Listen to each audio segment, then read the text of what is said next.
I'm Blake Lewis. I'm James Gladden. And this is PCTV News. So, recently, Platte City was voted the third safest city in Missouri. What are your thoughts on that? As a resident of Platte City myself, I definitely can attest to the fact that it is safe for all ages to live here in this community. Yeah. So here's more on that story. Platte City. According to SafeWise, it's the third safest city in Missouri, with a violent crime rate of 0.20 and a property crime rate of 15.71 per 1,000. It's pretty safe. But we went to interview some students to see how they felt about Platte City. Do you feel safe in Platte City? Yeah, I think so. Why is that? I've never really had any trouble here, so I know I've heard a couple of like fights in schools and everything, but you don't hear like gunshots around here or anything like that. I've never had problems, so. Do you feel safe in Platte City? Yeah. Why's that? I don't know. Police patrol the town a lot, so nothing bad could happen. I don't know. All right. Sweet. Thank you. Do you live in Platte City? Yes. Do you feel safe? Duh. Why's that? I don't know. It's just a cute small town. It's like just safe and cozy. I don't know. All right. Thank you. Do you feel safe in Platte City? Yeah, I always feel safe. Why do you feel safe here? Because this is my city.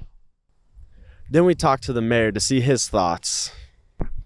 How do you feel about Platte City being elected the third safest city in Missouri? Well, we're very honored, first of all, because to be recognized among all the cities in Missouri to rank number 3 is doing pretty good. But it represents a lot of effort that's gone into it by both the businesses and the citizens to achieve this recognition.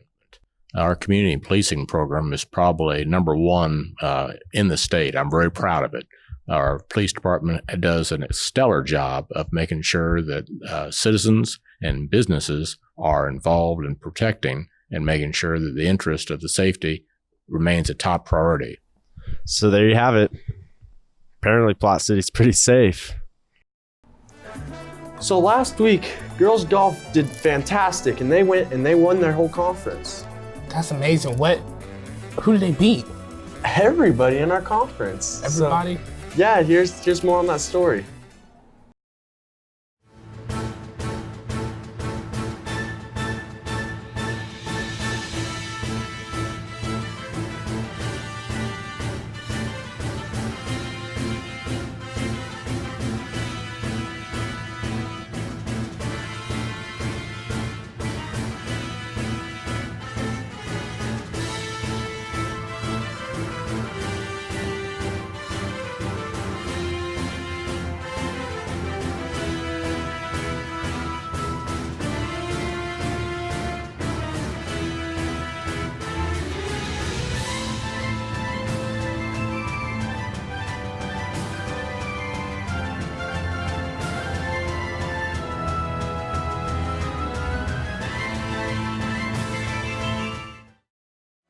And next up, we will move on to connecting clubs. The first club that will be highlighted within this segment is Gamers Galleon.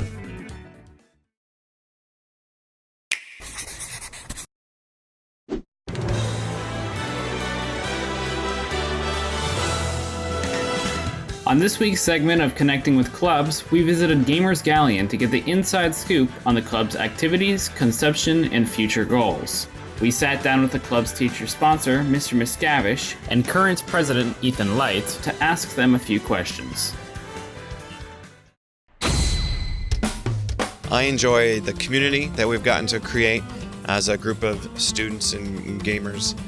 I really think we've built something special so far. We've got 25 or 30 kids who come every week, and they see it as a place that they can do their hobby that's safe and comfortable and at school with their friends. Last year, we were very much a social club. I want them to see themselves as part of a community. This year, I want to give back to the school. We're 25 or 30 strong every week, so I want them to still get that community, but I want them to see how gaming can fit into Platte City and Platte County at large by doing service and community projects, as well as gaming every Monday.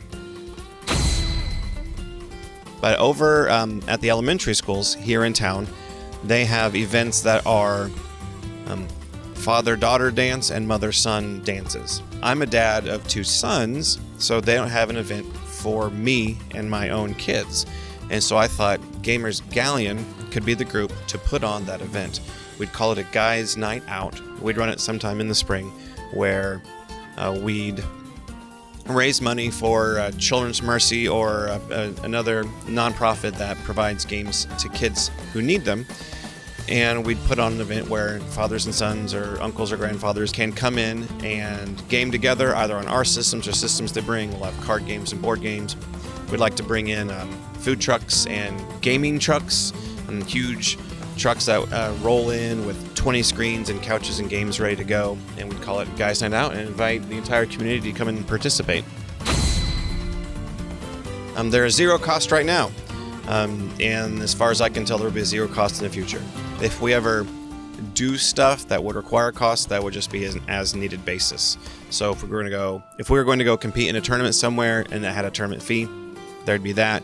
If we were going to provide transportation to an event, there'd be that. But no, you're welcome to come every single Monday until 4 o'clock and game with other students. My freshman year, there was a club for gaming, mostly competitive, but they ran out of money.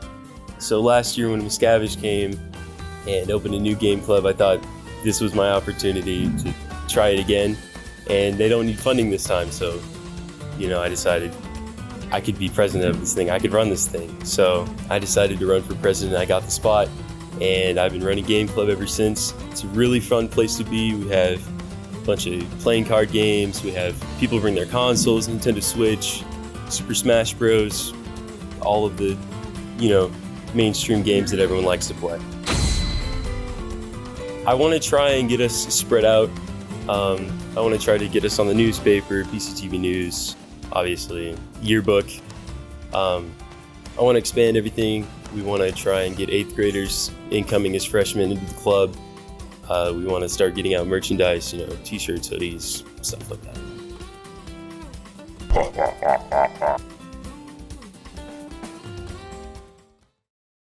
Well, this has been Blake Lewis, This has been James Gladden. signing out from Small Town, USA.